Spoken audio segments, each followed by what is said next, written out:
जय हिंद बच्चों। तो बच्चों स्वागत है केमिस्ट्री के इस बेहतरीन सेशन में जिसमें हम जेईई मेन के प्रीवियस ईयर के क्वेश्चंस की चर्चा कर रहे हैं। तो आज की क्लास में हम लोग जनरल ऑर्गेनिक केमिस्ट्री के सभी प्रीवियस ईयर के क्वेश्चंस की चर्चा करेंगे। किसी भी एरोमेटिक कंपाउंड में जो एक्स ग्रुप लगा है ऑर्थो मेटा पैरा पर कोई सब्स्टिट्यूएंट लगे होंगे और उन सब्स्टिट्यूएंट का इफेक्ट देखना होता है मीजोमेरिक, इंडक्टिव और हाइपर। इंडक्टिव इफेक्ट ऑर्थो पर ज्यादा इफेक्टिव रहता है, पैरा पर कम, क्योंकि वो डिस्टेंस सेंसिटिव होता है। जितना नजदीक रहेगा उतना इफेक्ट इसका ज्यादा रहेगा, जितना दूर रहेगा उतना इफेक्ट वो कम लगाएगा। मेरी बात को समझ। केवल और केवल इंडक्टिव इफेक्ट जो होता है वो डोमिनेंट रहता है, मीजोमेरिक और हाइपर कॉन्जुगेशन का कोई इफेक्ट नहीं होता है। क्यों नहीं होता है ये सब आप वहां पर पूरे लेक्चर को देखकर आप समझ पाएंगे कि क्यों होता है क्यों नहीं होता। वो मैंने पूरा डिस्क्राइब लेवल से मैंने बताया हुआ है, लेकिन अभी के लिए आप जान लीजिएगा। मैंने यहां पर बेंजीन की पोजीशन देख लिया। यहां पर कह रहा है increasing order of following compound in HCN addition करना मुझे कार्बोनिल कार्बन पर। मेरी बात को समझना मेरे बच्चों, बहुत बेहतरीन बात बताई जा रही है, जरा बात को सभी लोग समझना पड़ेगा। कह रहा है कि यहां पर ये बेंजीन है, बेंजीन पर कार्बन लगा है C डबल बॉन्ड O और यहां पर H लगा हुआ है। कार्बोनिल कार्बन पर आपको HCN जोड़ना है, CN पर माइनस H पर प्लस, तो ये CN नेगेटिव इस कार्बोनिल कार्बन पर जाएगा। मेरी बात को समझना, ये CN नेगेटिव क्या है बच्चों? अरे बच्चों ये CN नेगेटिव जो है न्यूक्लियोफाइल है। ये CN नेगेटिव क्या है? न्यूक्लियोफाइल है, मतलब इलेक्ट्रॉन रिच है। तो बच्चों ये इलेक्ट्रॉन रिच है तो ये यहां कार्बोनिल कार्बन पर अच्छे से जुड़ेगा। जब ये कार्बोनिल कार्बन क्या हो जाएगा? इलेक्ट्रॉन डेफिशिएंट हो जाएगा। समझ लो बात को, बहुत ही बेहतरीन, बहुत ही खास बात।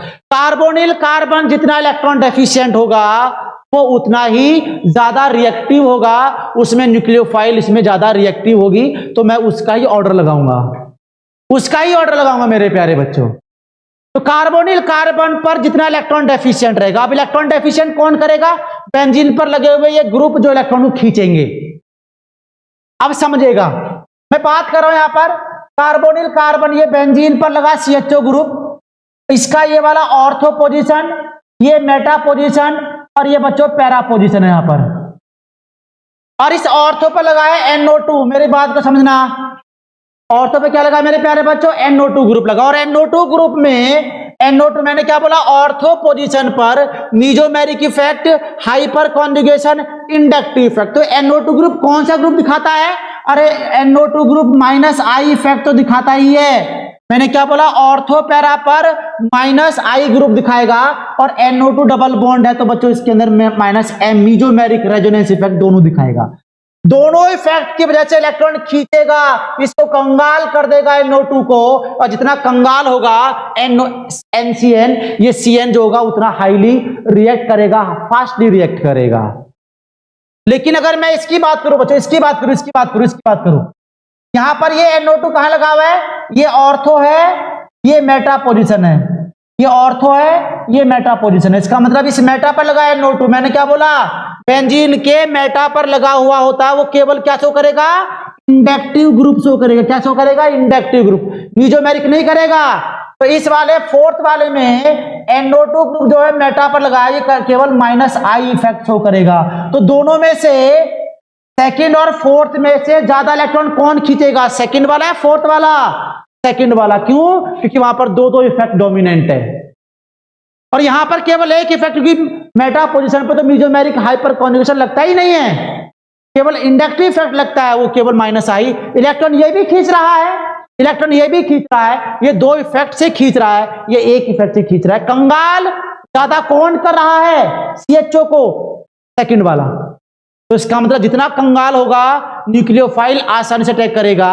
अगर मैं इन दोनों के फर्स्ट और थर्ड की बात करूं मेरे प्यारे बच्चों, इस पर तो OCH3 लगा हुआ है, ये भी OCH3 लगा हुआ है और OCH3 लगा है बच्चों ऑर्थो पर, मेटा पर, पैरा पर है। इधर ऑर्थो और इधर मेटा। इसका भी क्या हो जाएगा? ये ऑर्थो, ये मेटा और ये मेटा है ही, और ये पैरा है। यहां पर OCH3 क्या है मेरे प्यारे बच्चों? -I है और लोन पेयर होता तो इसका मतलब यहां पर प्लस मीजोमेरिक इफेक्ट। ऑर्थो पर दो दो इफेक्ट लगे हुए हैं, एक खींच रहा है एक दे रहा है, तो इसका मतलब इसका तो कोई इफेक्ट ज्यादा लगने वाला नहीं है। इलेक्ट्रॉन खींच भी रहा है, इलेक्ट्रॉन प्लस वाला इलेक्ट्रॉन देता है, माइनस वाला इलेक्ट्रॉन, ये याद रखना पड़ेगा आपको। और याद रखने के लिए मैंने सारा सीक्वेंस बताया हुआ बच्चों, वहां पर जाकर देखना पड़ेगा। और अच्छे से आपने, क्योंकि रिवाइज कर रहे हैं आप लोग, पढ़ रहे हैं, बहुत दिन से पढ़ते आ रहे हैं, क्योंकि इतना तो आपको जानकारी होगी। नहीं जानकारी है तो आप इसकी जानकारी लेंगे जरूर, क्योंकि आप इनके बगैर क्वेश्चन नहीं कर पाएंगे। और क्वेश्चन आते हैं जीओसी के, जेईई मेंस एडवांस में क्वेश्चन मिलते हैं इसके, जेईई मेंस एडवांस में क्वेश्चन मिलते हैं। तो बच्चों इसको समझ लेना। तो मैं इस बात से सेकंड और फोर्थ से मैं आंसर निकाल लूंगा। तो सेकंड फोर्थ में सबसे ज्यादा इलेक्ट्रॉन खींचेगा, कंगाल ज्यादा होगा, इलेक्ट्रॉन डेफिशिएंट होगा, न्यूक्लियोफाइल बहुत अच्छे से इसमें रिएक्ट करेगा। तो पूरे चारों में से second is the most electrophilic, most reactive हो जाएगा। तो मैं यहां पर इन चारों में से सेकंड पार्ट यहां देख पाऊं, तो बच्चों सेकंड पार्ट सबसे ज्यादा होगा। तो इसका मतलब ये वाला फोर्थ ऑप्शन तो गया। अच्छा, अब इसके चारों में से दूसरा कौन सा होगा? फोर्थ वाला। इसके बाद में क्या होगा? फोर्थ वाले की बारी आई, और फोर्थ वाला का इसका मतलब ये, अब ये सेकंड वाला भी चला गया। तो हम यहां पर दो से हम चर्चा करेंगे। देखो 50-50% चार्ज हो गया। अब मैं यहां पर चेक करूंगा बच्चों, मैं यहां पर चेक करूंगा, मैं यहां पर क्या चेक करूंगा? यहां पर क्या करा कि ऑर्थो पर दोनों इफेक्ट शो कर रहा है, मेटा पर तो केवल इंडक्टिव इफेक्ट शो करता है, माइनस आई इफेक्ट को शो, इलेक्ट्रॉन नेगेटिविटी है, माइनस आई इफेक्ट को। तो इसका मतलब यहां पर इलेक्ट्रॉन ले रहा है, साथ में दे भी रहा है, लेकिन मेटा पर लगा हुआ जो ग्रुप होता है इलेक्ट्रॉन लेगा केवल। तो बच्चों ज्यादा डोमिनेंट, ज्यादा कंगाल कौन करेगा? फर्स्ट वाला कंगाल करेगा एज कंपेयर टू थर्ड वाला। तो इसका मतलब यहां पर हम फर्स्ट और थर्ड में डिसाइड कर पाए, फोर्थ के बाद में कौन आएगा? फर्स्ट आएगा। तो बच्चों हम लोग यहां पर चेक कर पाएंगे, यहां पर समझ पाएंगे कि हमारा फर्स्ट आंसर हो गया। फर्स्ट आंसर क्यों हुआ बच्चों? यहां पर ये वाली जानकारी आपको बहुत जरूरी है, पता होना चाहिए कि ऑर्थो पर कौन कौन से इफेक्ट डोमिनेंट होते हैं, मेटा पर कौन कौन से इफेक्ट डोमिनेंट होते हैं। और उससे भी ज्यादा बेहतर तरीके से आपको समझना है तो बच्चों इनके मीजोमेरिक ग्रुप कौन कौन से होते हैं, प्लस एम ग्रुप कौन कौन से, माइनस एम ग्रुप कौन कौन से। इसका मीनिंग है आपको जीओसी में यही पढ़ना होता है। बाकी आलतू फालतू की चीज हम पढ़ते रहते हैं, लेकिन यही चीज नहीं पढ़ जाते हैं, और क्वेश्चन जब आता है तो इसकी हवा भी नहीं लग पाती हम लोगों को कि ये क्वेश्चन कहां से आ गया है। तो बच्चों इसको समझने के लिए आपको मीजोमेरिक, मैं बार बार बोल रहा हूं और क्वेश्चन में करके दिखा रहा हूं, तो आपको समझ लीजिए कि आप अपने तैयारी को किस तरीके पर, किस लेवल पर ले जाना चाह रहे हैं। आप उसी लेवल से आप तैयारी करिए, उसी तरीके से आप पढ़िए बच्चों। अगले क्वेश्चन की बात करें, तो नेक्स्ट क्वेश्चन की बात करा कि यहां पर पूछ रहा है कि कौन सा एसिडिक हाइड्रोजन है, उसका ऑर्डर लगाना। बच्चों ऑर्डर लगाने के क्वेश्चन बहुत पूछ रहा है। 2020 के क्वेश्चन हम लोग सारे क्वेश्चन कर रहे हैं, सारे क्वेश्चन ये 20 में क्वेश्चन पूछे हुए हैं। तो समझ लीजिए क्वेश्चन ये ज्यादा अच्छे से आप, बेहतर से आप कैसे कर पाएंगे और कैसे आप लोग इसको निकाल पाएंगे। इस क्वेश्चन की चर्चा करें बच्चों। यहां पर कह रहा है कि इसमें लेबल्ड हाइड्रोजन जो दे रखा है, ABCD दे रखा है, ये वाला A, ये वाला B, C, D, इनमें इसकी एसिडिटी डिक्रीजिंग ऑर्डर में लगानी है। एसिडिटी कौन सा हाइड्रोजन एसिडिक है, कौन सा हाइड्रोजन बेसिक है। कॉन्सेप्ट वही, जीओसी का कॉन्सेप्ट वही हमारा। बेंजीन पर लगे हुए ग्रुप को देख लो कि ऑर्थो पर, मेटा पर, पैरा पर कौन कौन सा इफेक्ट डोमिनेंट है, कहानी खत्म हो जाएगी, आपको सारी कहानी समझ में आ जाएगी। तो बच्चों सबसे पहले तो मैं आपको एक आइडिया दे दूं, कार्बोक्सिलिक एसिड अगर होता है, कार्बोक्सिलिक एसिड अगर मैं ऑल ओवर बताऊं, यहां पर carboxylic acid C double bond OH ज्यादा एसिडिक होता है बच्चों।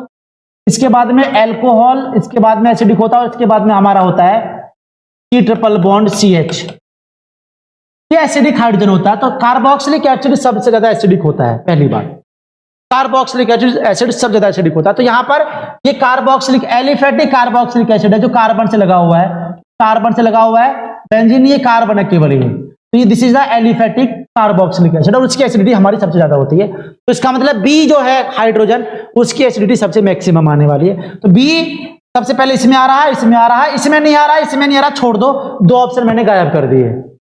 अगले बात चलो, अब यहां पर आगे चलते हैं। अब यहां पर ए दे रखा है, सी दे रखा है और डी दे रखा है। मैं सी और डी की बात करूं कि एल्काइल ग्रुप का, तो हमारा एल्काइन का तो एसिडिटी जो होती है वो H की सबसे कम होती है, उसको तो बाद में लगाएंगे। अब एल्कोहल की बारी आ गई, यहां पर एसिड के बाद में एल्कोहल, एसिड के बाद में एल्कोहल आता है। अब एल्कोहल, ये वाला एल्कोहल देख लें और ये वाला एल्कोहल। अब मैं इस वाले एल्कोहल की बात करूं तो इस वाले एल्कोहल से लगा हुआ है NO2 जो पैरा पर लगा हुआ है। किस पर लगा मेरे प्यारे बच्चों? पैरा पर लगा। इस वाले एल्कोहल, मैं इसको फोकस कर रहा हूं, इसको सी वाले को फोकस कर रहा हूं।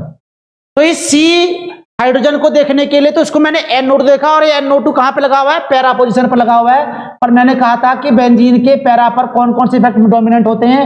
एक तो ये NO2 ग्रुप लगा तो -M ग्रुप है, मीजोमेरिक इफेक्ट है, और नाइट्रोजन है तो यहाँ पर -I ग्रुप है। दोनों ही इलेक्ट्रॉन खींच रहे हैं, और दोनों ही इलेक्ट्रॉन खींचेंगे तो इसको कंगाल कर देंगे, और इलेक्ट्रॉन डेंसिटी जितनी कम होगी H+ बॉन्ड इतना आसानी से टूट जाएगा, और H+ जितना आसानी से टूटेगा उतना ही एसिडिक हाइड्रोजन हो जाएगा, उतना ही एसिडिक हाइड्रोजन हो जाएगा मेरे प्यारे बच्चों। तो इसका मतलब अगर मैं और बी की और बात कर लेता हूं, बी को और कंपेयर कर लेता हूं, इसके बाद में मैं ऑल ओवर कंपेयर करूंगा। अब मैं इस एल्कोहल को देख लूं, अब इस एल्कोहल पर लगा है OH, ये ऑर्थो, ये मेटा पर लगा है। इस बार अब इस एल्कोहल के रेस्पेक्ट में ये मेटा पर लगा हुआ है, इस एल्कोहल के रेस्पेक्ट में पैरा पर लगा हुआ है, और पैरा पर दो इफेक्ट मेजर करते हैं, डोमिनेट करते हैं, और दोनों ही खींचते हैं, तो इसका मतलब इसको कंगाल करेंगे। लेकिन मैं इस वाले और थोर की बात, इसके OH की बात करूं तो इसके रेस्पेक्ट में ये NO2 मेटा पर लगा हुआ है, और बच्चों मेटा पर तो इसके रेस्पेक्ट में मेटा पर लगा, तो मेटा पर केवल इंडक्टिव इफेक्ट ही डोमिनेंट होता है। तो बच्चों इसके लिए केवल इंडक्टिव इफेक्ट डोमिनेंट है, और इस एल्कोहल के लिए -M और -I दो डोमिनेंट है। तो इसके लिए इलेक्ट्रॉन केवल -I खींच रहा है, इसके लिए इलेक्ट्रॉन को -M और -I दो खींच रहे हैं। तो दोनों OH में से इलेक्ट्रॉन ज्यादा कौन खींचेगा, ये वाला खींचेगा। तो इसका मतलब ये वाला C वाला हाइड्रोजन ज्यादा एसिडिक हो जाएगा एज कंपेयर टू दिस। तो इसका मतलब B के बाद में कौन आने वाला बच्चों, C आने वाला है, और C के बाद में कौन आने वाला, D आने वाला, और D के बाद में हमारा एल्काइन होता है। तो बच्चों ये वाला हमारा करेक्ट ऑप्शन दिख रहा है, second is the correct option. Most important है, बेहतरीन क्वेश्चन है। ऐसे क्वेश्चंस की बच्चों को हवा तक नहीं लग पाती है, और यही क्वेश्चन हमारे एग्जाम में आते हैं। इसी क्वेश्चंस को हमें इन्हीं टाइप के क्वेश्चन को समझना है बच्चों। हम आगे क्वेश्चन की बात करें, अगले क्वेश्चन की चर्चा करें बच्चों, तो यहां पर पूछ रहा है most acidic hydrogen. Very very very very important बच्चों, मोस्ट एसिडिक हाइड्रोजन। बच्चों एसिडिक हाइड्रोजन वो होता है H+ के निकलने के बाद में जिसमें कार्बन आयन मोस्ट स्टेबल हो। मेरी बात समझना, मैं बता रहा हूं आपको। मतलब क्या होगा, किसी भी एसिडिक हाइड्रोजन को देखें हम लोग, तो यहां पर मान लिया ROH है, या कह सकते हैं हम लोग, कह सकते हैं यहां पर ये लिखा AH लिखा मैंने यहां पर। मान लीजिए कोई हमारे पास में एसिड है, और इस एसिड से मैं H+ निकाल देता हूं, A एनायन बन गया, और प्लस करके H+ बच गया बच्चों। तो ये एसिड स्ट्रॉन्ग होगा या नहीं होगा, ये डिपेंड करता है इस बनने वाले कॉन्जुगेट एनायन की स्टेबिलिटी पर। मेरी बात को समझना ध्यान से, बहुत शानदार बात बताई जा रही है, बहुत शानदार बच्चों, बहुत शानदार बात। मैंने क्या बोला, कोई भी एसिड स्ट्रॉन्ग एसिड तब होगा जब H+ को रिलीज करने के बाद में जो बना है ना कॉन्जुगेट, तो बना है कॉन्जुगेट एनायन, जो कॉन्जुगेट एनायन बना, कॉन्जुगेट बेस बना है, उस कॉन्जुगेट एनायन की स्टेबिलिटी पर डिपेंड करता है। मेरे बच्चों ध्यान रखना, जितना ज्यादा स्टेबल होगा जितना ज्यादा स्टेबल एनायन होगा उतना ही तो एसिड ये कन्वर्ट होना चाहेगा इसके अंदर, और जितना कन्वर्ट होना चाहेगा उतना H+ आसानी से निकल जाएगा। मतलब ये एक स्ट्रॉन्ग एसिड हो जाता है। रे बच्चों ध्यान रखना, किसी भी एसिड की स्टेबिलिटी डिपेंड करती है उसके बनने वाले कॉन्जुगेट बेस की स्टेबिलिटी के।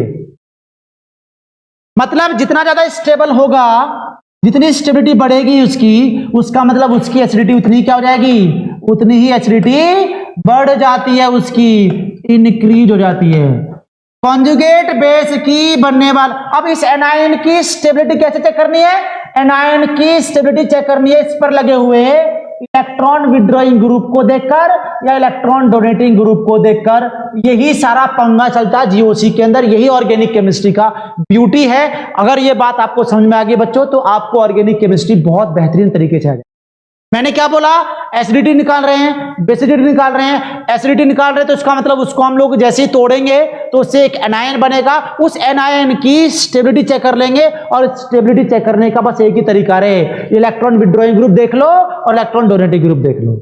इलेक्ट्रॉन डोनेटिंग और विड्रॉइंग ग्रुप का देखने के लिए हम लोग mesomeric effect, resonance effect, inductive effect, hyper conjugation, इनका आइडिया आपको बहुत जरूरी है, बहुत ही जरूरी है बच्चों। और इसको मैंने बहुत बेहतर तरीके से मैंने आपको बताया हुआ है। समझ लेना, सीख लेना बच्चों, इसी से हम लोग आगे इसकी तैयारी को मूव करेंगे। तो मैंने क्या बोला, कार्ब एनायन की स्टेबिलिटी चेक करनी है बच्चों। मेरी बात को ध्यान देना, इसके अंदर अल्फा हाइड्रोजन है बच्चों। एसिडिक हाइड्रोजन कौन होता है, किसी भी, अरे एसिडिक हाइड्रोजन का मतलब क्या होता है रे, एसिडिक हाइड्रोजन का मतलब है मेरे प्यारे बच्चों, अल्फा कार्बन को ही बोलते हैं एसिडिक हाइड्रोजन। किसी भी फंक्शनल ग्रुप के बगल में लगा हुआ कार्बन, किसी भी फंक्शनल ग्रुप के बगल में लगा हुआ कार्बन का हाइड्रोजन कहलाता है अल्फा हाइड्रोजन या एसिडिक हाइड्रोजन।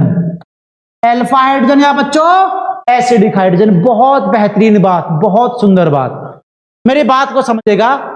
मतलब फंक्शनल ग्रुप के बगल में लगा हुआ कार्बन का हाइड्रोजन अल्फा हाइड्रोजन या एसिडिक हाइड्रोजन।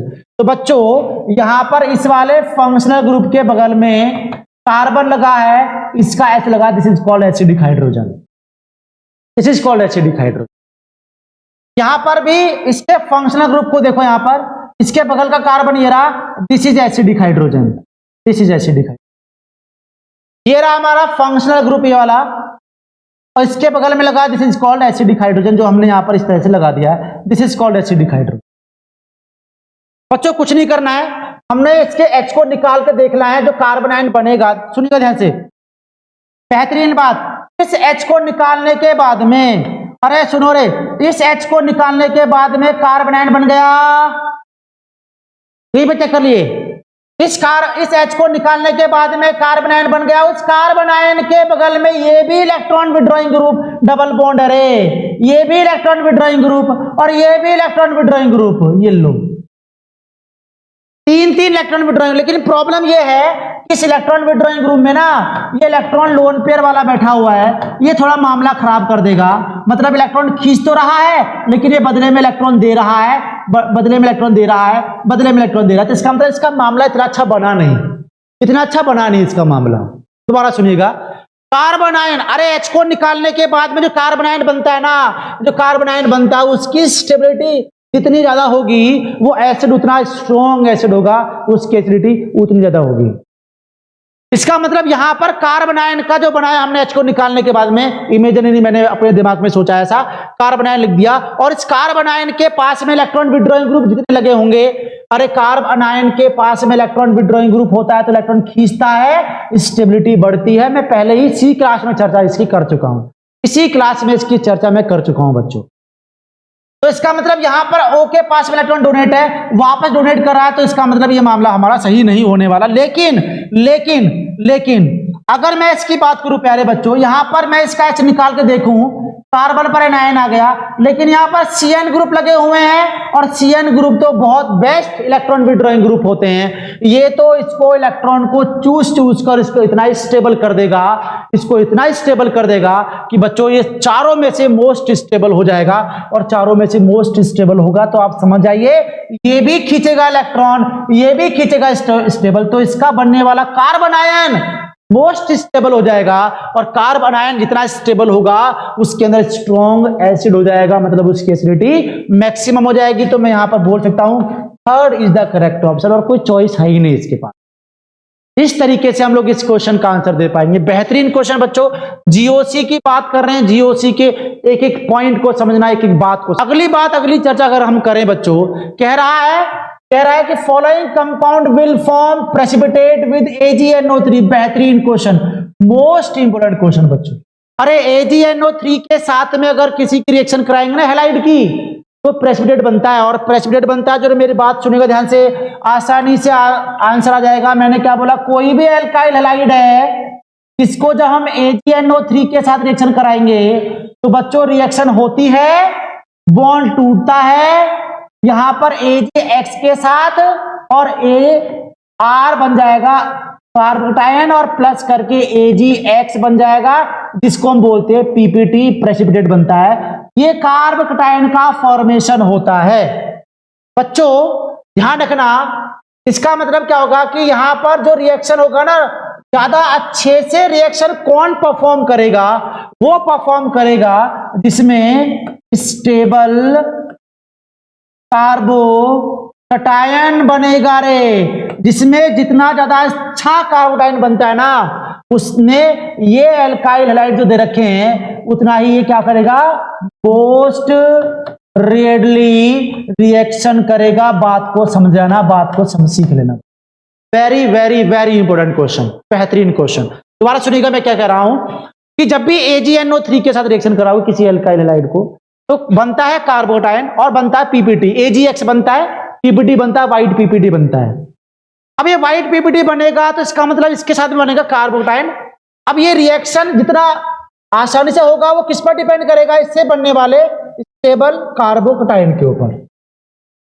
क्या कर लेते हैं बच्चों, इसका मतलब जब इसके अंदर मैं मिलाऊंगा AgNO3 मिलाऊंगा तो बच्चों ये टूट जाएगा और यहां पर ये Br निकल जाएगा, यहां पर आ जाएगा प्लस चार्ज। यहां पर क्या आएगा बच्चों, प्लस चार्ज। इसको मैं AgNO3 से मिलाऊंगा तो ये भी बॉन्ड टूट जाएगा, इस पर बन जाएगा प्लस चार्ज। इसका बॉन्ड तोड़ूंगा तो ये Br का बॉन्ड टूट जाएगा और AgNO3 के साथ बन जाएगा तो ये भी प्लस चार्ज बन जाएगा। ये भी बॉन्ड टूट जाएगा तो यहां पर प्लस चार्ज आ जाएगा और ये AgBr बन के निकल जाएगा। मैंने इसी में दिखा दिया है। तो मेरे प्यारे बच्चों, मैंने क्या देखना है, इन चारों में से वो मॉलिक्यूल ज्यादा अच्छे से रिएक्शन परफॉर्म करेगा जिसका कार्बोकटायन मोस्ट स्टेबल होगा, जिसका कार्बोकटायन मोस्ट स्टेबल होगा। प्यारे बच्चों, तो यहां पर आप लोग आइडिया लगा लीजिए कि इसको बोलते हैं 1 डिग्री का कार्बोकटायन, ये भी हमारा 1 डिग्री कार्बोटायन, ये भी हमारा 1 डिग्री का कार्बोटायन और ये भी हमारा 1 डिग्री का कार्बोटायन बना। चारों कार्बोटायन बने, लेकिन कौन सा कार्बोकटायन मोस्ट स्टेबल है बच्चों, उसको आप देखेंगे तो आप समझ जाएंगे, आप लोग सीख जाएंगे, आपको आइडिया लग जाएगा। ये वाला कार्बोटायन जो होगा ना, इस वाले नाइट्रोजन के लोन पेयर के साथ में बॉन्ड बनाएगा, कॉन्जुगेट होगा, रेजोनेंस स्टेबलाइज होगा।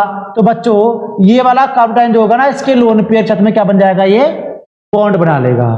लेकिन इनमें नहीं होगा, यहां पर बेंजीन है, ये नाइट्रोजन जो होगा ना, ये वाला लोन पेयर इसके पास भी दिख रहा है आपको। अरे लोन पेयर इसके पास भी दिख रहा है, लोन पेयर इसके पास भी दिख रहा है, लेकिन ये लोन पेयर रेजोनेंस में नहीं जाता है क्योंकि रेजोनेंस है ही नहीं। लेकिन इसका लोन पेयर इसके साथ जाने के बजाय रेजोनेंस में यूज हो जाएगा। रेजोनेंस में यूज होगा तो बच्चों इसके कार्बोटायन को स्टेबलाइज नहीं कर पाएगा। मेरी बात को समझना मोस्ट इंपोर्टेंट है, समझ लीजिएगा क्या हम बताना चाह रहे हैं हम लोग।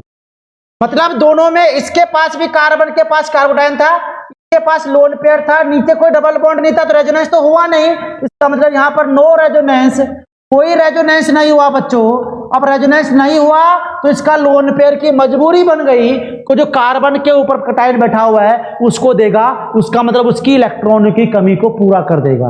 अरे बच्चों, कार्बन का कटायन लगा हुआ है ना, इसके पास इलेक्ट्रॉन डेफिशिएंट है, तो ये स्टेबल तब होगा जब इलेक्ट्रॉन डोनेटिंग ग्रुप लगा होगा, तो बच्चों ये स्टेबल हो जाएगा।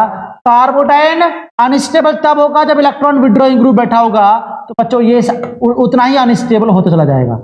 ये बात आप समझ लेना, ये की पॉइंट है, टेक्निक है जिसको आप यहां पर समझना पड़ेगा।